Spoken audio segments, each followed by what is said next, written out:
The women's 100 meters is changing right in front of our eyes, and the season may already be the beginning of a completely new era in sprinting. In this video, we break down two of the biggest races of the year so far: the explosive showdown at the Grand Slam track meet in Jamaica and the emotional generational battle at the Doha Diamond League.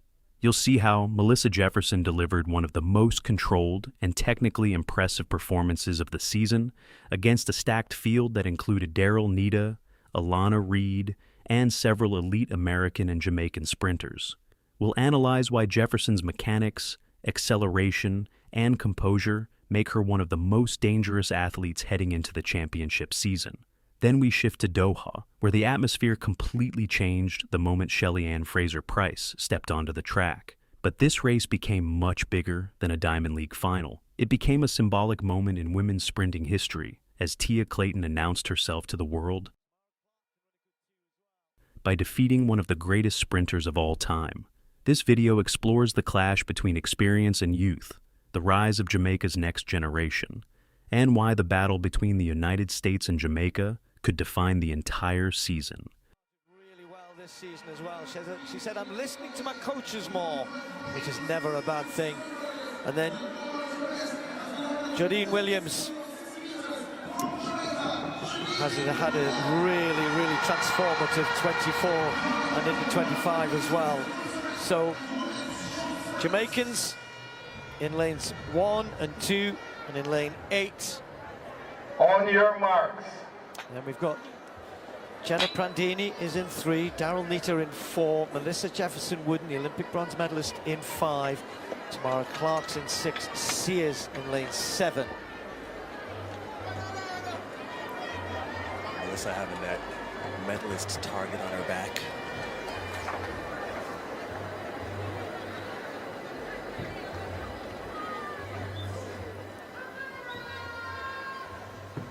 Set.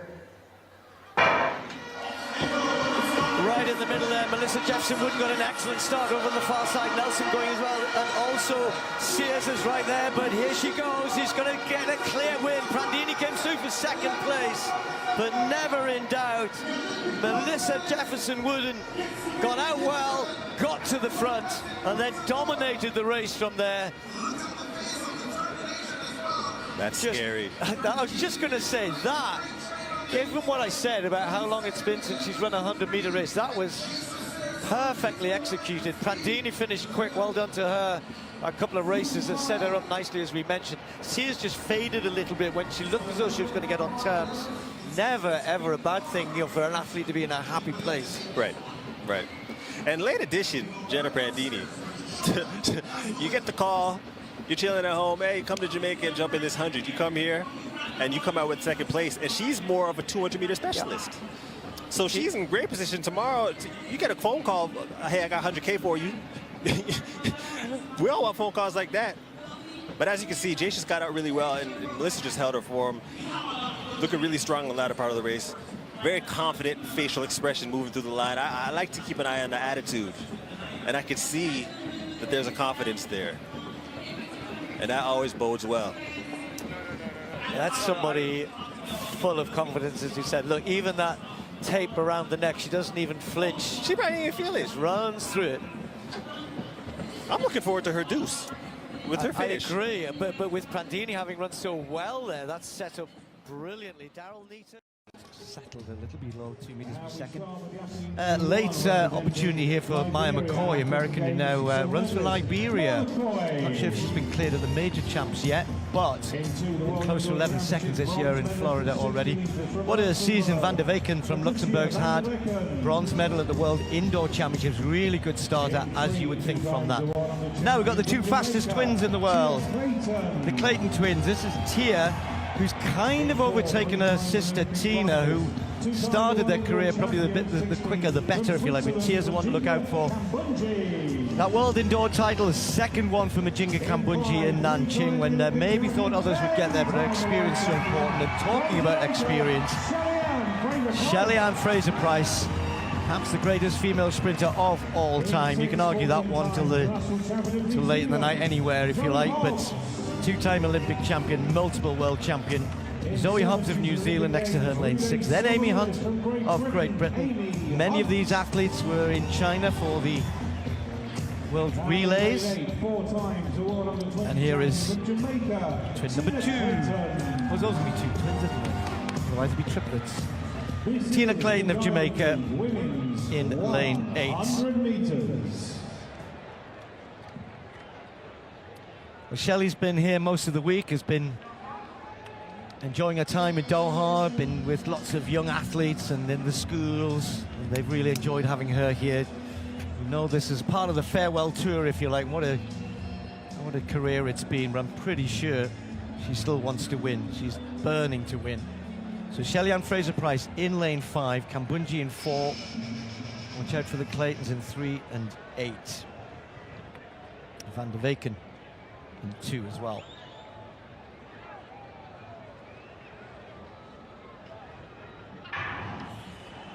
Kambunji gets a much better start than Shelly-Ann Fraser-Price, and also going well is Tia Clayton. Tia Clayton's just got this one at the moment. Van der Weken is close. It's going to be very tight on the line, but Clayton's going to get this. It's Tia Clayton, 10.92. Well, I said she's been running very well, and she's overtaken her sister. The women's 100 meters season is no longer just about fast times or early season preparation. It is becoming a battle for control of an event that is entering a completely new era. 2 races in particular, the Grand Slam track meet in Jamaica and the Doha Diamond League, revealed how quickly the balance of power is shifting. These were not ordinary sprint finals. They exposed the contrast between experience and youth, between technical discipline and fearless aggression, and between established names and athletes ready to take over the sport. At the Grand Slam track meet in Jamaica, the field itself already guaranteed a serious test. The lineup brought together athletes with very different profiles and racing styles. Melissa Jefferson entered the race with growing momentum after a strong progression over the last 2 seasons. Daryll Neita represented consistency and championship experience. Alana Reid carried the excitement of Jamaica's next generation. Athletes like Tamara and Jenna Prandini added depth and physical strength to the race, while Kemba and Jodean brought valuable international experience. From the gun, Jefferson immediately separated herself because of one key factor: efficiency. Many sprinters rely on aggression early in the season, forcing maximum power through the first 30 meters even when their mechanics are not fully prepared. Jefferson looked different. Her block exit remained compact, her shin angles stayed controlled, and she wasted almost no motion during the drive phase. That matters enormously in the women's 100 meters because the margin between winning and losing is often decided before athletes even reach top speed. By the halfway point of the race, Jefferson was already dictating the rhythm. Neita attempted to stay connected through transition, using her traditional strength in the final meters, but Jefferson's upright sprint mechanics remained stable under pressure.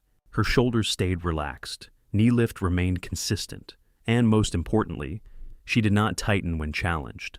That composure separated her from the field. What made the performance especially impressive was the context of the competition. This was not a weak field built around one favorite. Reid showed flashes of elite acceleration and demonstrated why Jamaica continues producing world-class sprint talent. Clark looked physically powerful as always, while Prandini brought experience and lane discipline. Yet none of them could disrupt Jefferson's control once she entered maximum velocity. The race also highlighted how modern sprinting is evolving technically. In previous generations, raw speed alone often dominated early season meets.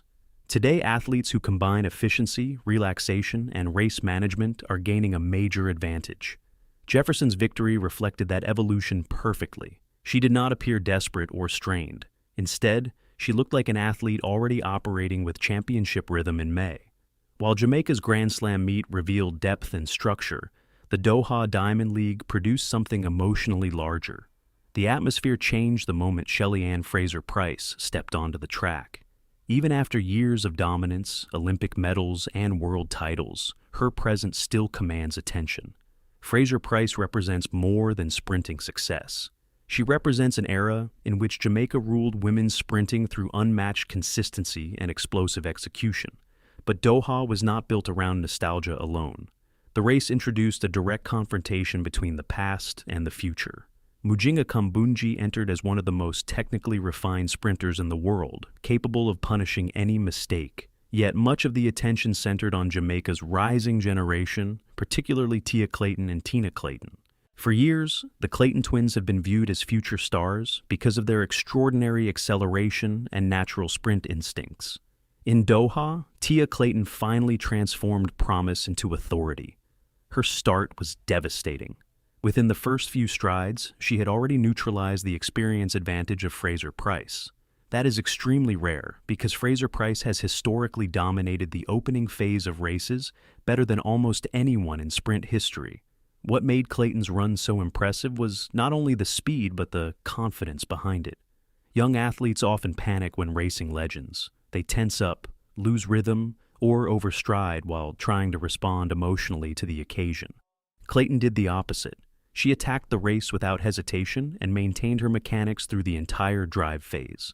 As the field approached 60 meters, the symbolic importance of the race became obvious. Fraser-Pryce was still fighting, still technically sharp, but she was no longer controlling the race. Clayton had taken command completely.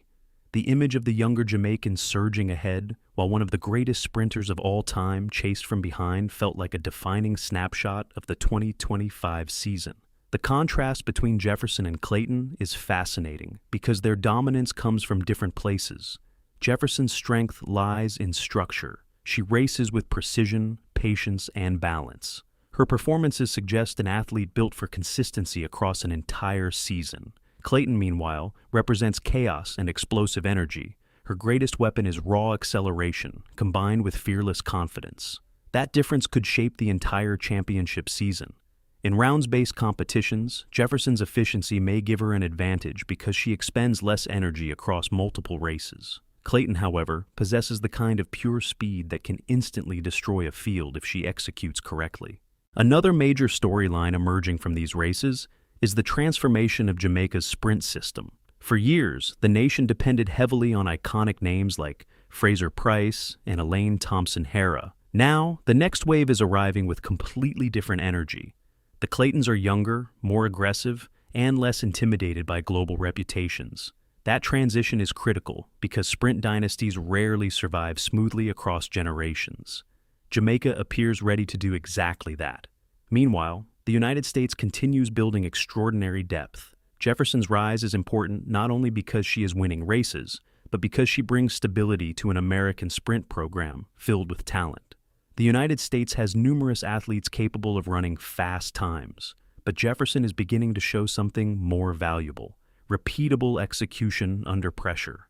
These early season races also prove that women's sprinting is entering one of its most competitive phases in years. There is no single untouchable superstar controlling the event. Instead, the discipline is being shaped by contrasting personalities, technical styles, and national systems. Every major meet now feels unpredictable because the gap between generations is collapsing in real time.